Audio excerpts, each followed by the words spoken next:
Medium-sized squad tactics is one of the defining characteristics of Fire Emblem gameplay, which makes it rather odd that in many cases, the best strategies use neither squad nor tactics. Fire Emblem maps have a large number of varied objectives such as seize, rout, defeat boss, and so on, but all of these goals, when boiled down to their fundamental components, can be accomplished by doing the same thing each time, namely by killing all of the enemies and not dying. Generally, this would be accomplished with a small squad of units with varying capabilities, some being more capable of defeating enemies and some being less capable. But most of the time, there is very little stopping you from using your best unit for most of the combat on the map, and this is something known as Juggernauting. The Juggernaut is a single strong character that can handle all possible threats on the map by themselves, needing very little assistance from the rest of your army. They are generally strong enough to defeat any enemy they face while surviving, using a minimum amount of thought and strategy. The typical downside of only using one character is not being able to grow other units, causing the rest of your army to be a lot weaker than they normally should be. But the question is, does that opportunity cost matter if you can beat the game with only one unit? When you use a Juggernaut, you typically aim to have them kill everything on the map and not die, which typically requires either high offenses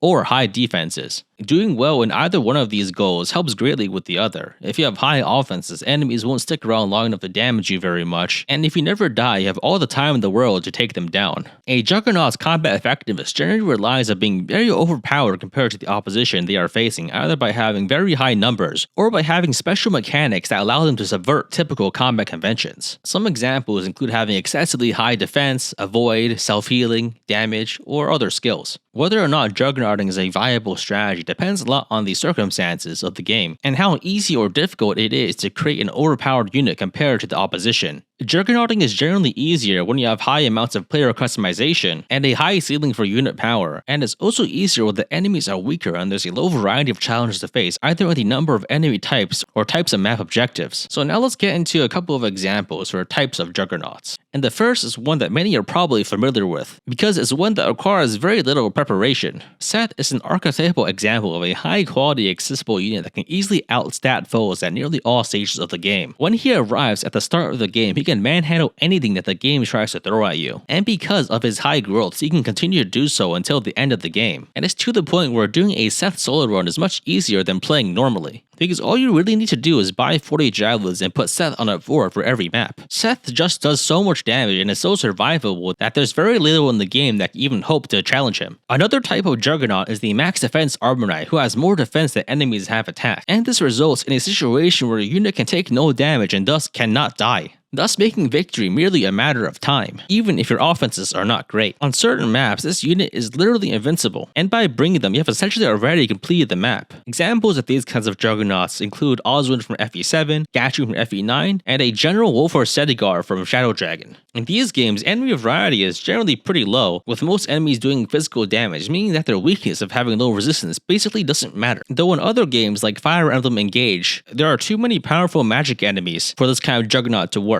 Another kind of defensive Juggernaut is the Dodge Tank, which is a unit that has more avoid than enemies have hit, and thus they will never be hit and never take damage. The Dodge Tank is generally more conditional, often depending on terrain and supports, as well as the stacking of particular skills, making it harder to accomplish. There are also Nosferatu or self-healing builds, where the aim is to heal back all damage that is sustained in combat, meaning that you will never die if you don't get one shot. The most famous example of this is probably the Nosferatu Robin build in Fire Emblem Awakening, which is a very common way for people to beat the game on lunatic difficulty. This build often does have weaknesses, because it is dependent on having high hit rates, because if you miss then you can't heal, and it's also dependent on the game having easily available Nosferatu tomes. Nosferatu tanking is possible in Fire Emblem 12, but creating a Juggernaut with it is not very viable, because you can only obtain a limited number of Nosferatu tomes in that game. And another build is the Vantage Sweeper, which uses the skill Vantage to attack first an enemy phase, ideally landing a kill before the enemy can ever attack. This is often used in combination with other skills such as Wrath to guarantee or greatly increase the possibility of a critical hit. Though this build is a lot more fragile than most of the others, often depending on having low HP to set up its skills, and it is dependent on one-shotting the enemy, because if you don't, then the enemies can possibly hit, damage, and kill you. It is also vulnerable to longer range attacks, which can land a hit even outside of Vantage. And with this, it is important to note that just having one invincible character, a Juggernaut, is is not necessarily enough to guarantee victory. Because even if one combat unit is untouchable, other units may not be, such as your healers or your main character. And depending on the circumstances, a single unit may not be capable of pursuing time-sensitive objectives, and they can't be everywhere at once. Some units may also not be capable of accomplishing certain goals, such as recruiting units or defeating the final boss, which in some cases is a role exclusively left to the main character. That said, having a Juggernaut is often enough to trivialize a lot of the game, because most maps often have sufficient funneling or choke points to allow a single unit to fight the entire map. Weaker units who are vulnerable can simply be left undeployed, and even the main character can often be protected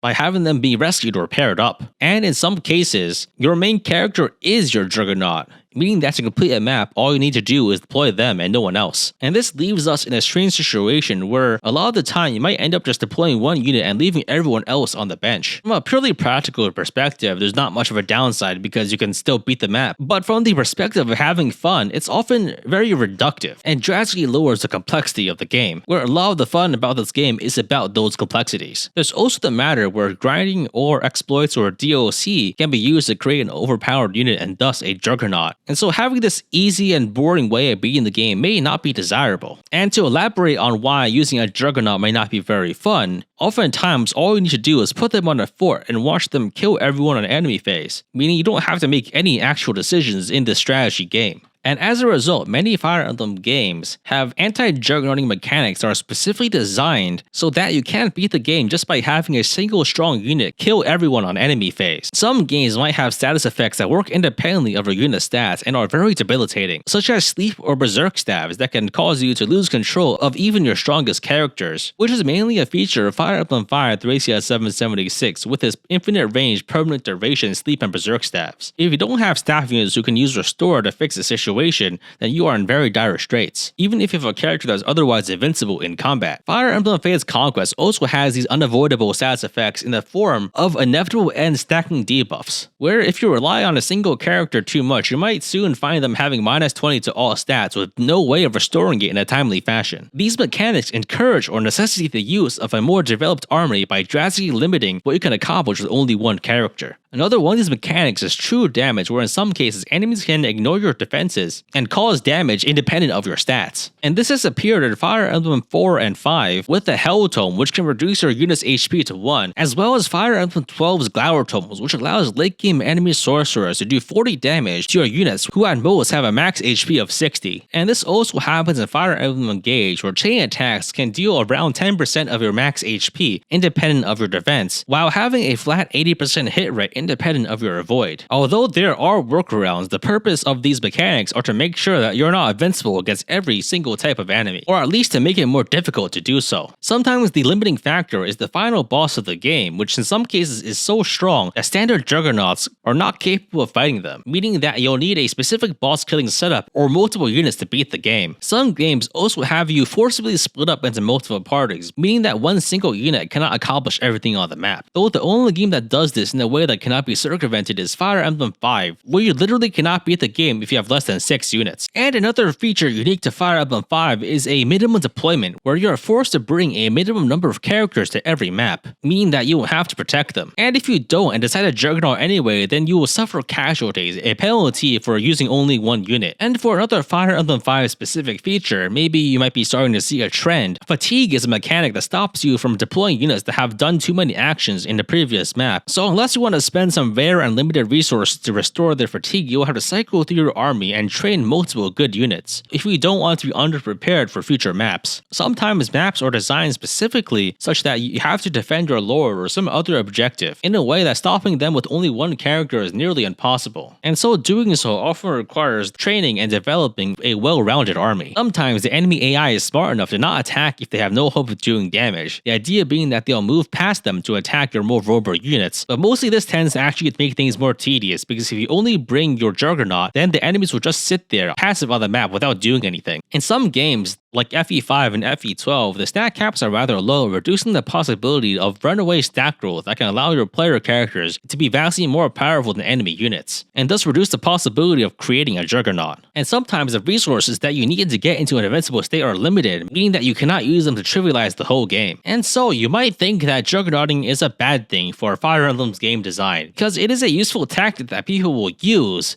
But by using it, the game kind of ceases to be a strategy game and simply becomes an RPG. You stop needing to make decisions and you can just pound the enemies into the ground with higher stats. Being able to win with just one unit devalues a lot of the other important aspects of the game, such as developing an army or using interesting tactics or strategies, which is why many Fire Emblem games have mechanics specifically designed to prevent this. So now the question is, if it's so bad, then why do people do it? If it's so unfun, then surely people would pick the option that is more fun, right? The unfortunate fact is that in a lot of the cases, Juggernauting is actually one of the least bad options that a player can pick. In games like Fire Emblem 9 Maniac Mode or Fire Emblem Awakening Lunatic Mode, you're really not missing out on that much by having one guy kill everything. In cases where maps are too open, enemies are too mobile, and weaker units are too vulnerable to even contribute anything, then having one guy kill everything seems like a much more attractive option. Especially since training one super unit is much easier than training 10 to 12 units up to the standard of the map, which in some cases can get quite ridiculous on higher difficulties. Though Juggernauting or just having one guy kill everything is not always bad, especially on lower difficulties where gameplay isn't the focus. And in some cases, constructing your invincible unit can actually be very fun as a sort of win condition, as a reward for interacting well with the game's skill systems. If you understand the mechanics, it can be fun to construct a broken character that just wins the game. Though in those cases, it's only really fun if doing so is not trivially easy. And the simple fact, unfortunately, is that every Fire Emblem game has Juggernauting to some degree. Even the harder games like Fire Emblem 12 and Conquest have segments where having one guy kill everything is a good strategy. But I think it's important that in those cases it's not something that you can beat the game with, and you'll still need a separate plan to beat Medius in FE12 and Takumi in Conquest. The reason why Juggernauting is kind of boring is because it's kind of brain dead, but if it's only temporary and you're forced to plan for the future anyway, then well, it's not that bad. There are a lot of Fire Emblem games where Juggernauting is a very easy strategy to execute because of the game's mechanics. For instance, in Fire Emblem 4, a lot of the first generation can be soloed by Sigurd, and a lot of the second can be handled by Seliph alone.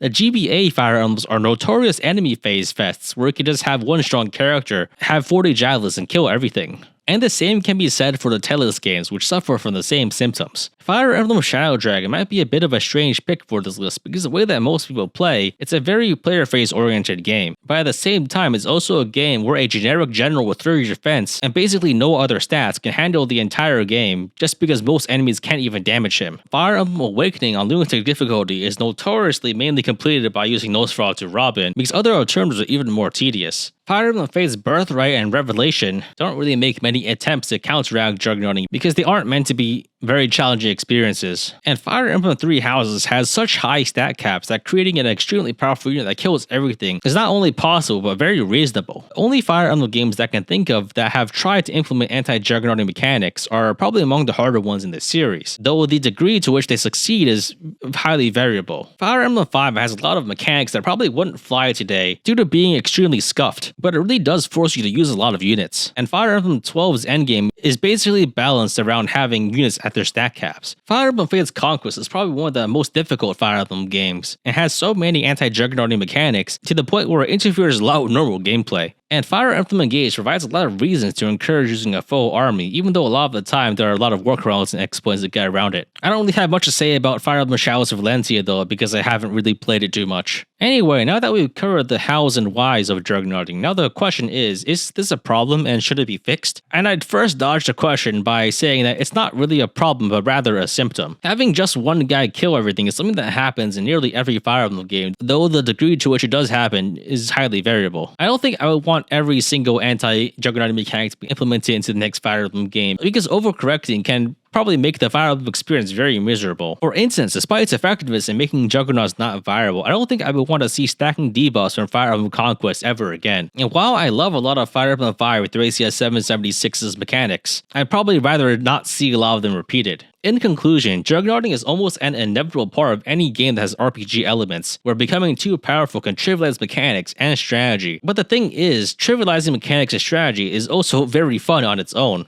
especially if the way that you do it is by having an intimate understanding of the game's mechanics and systems. Juggernauting is present in every Fire Emblem game to some degree, but it's very boring if it's just handed to you on a silver platter. Anyway, that's about it. Thanks for watching, and if you want to see more videos like this, please subscribe.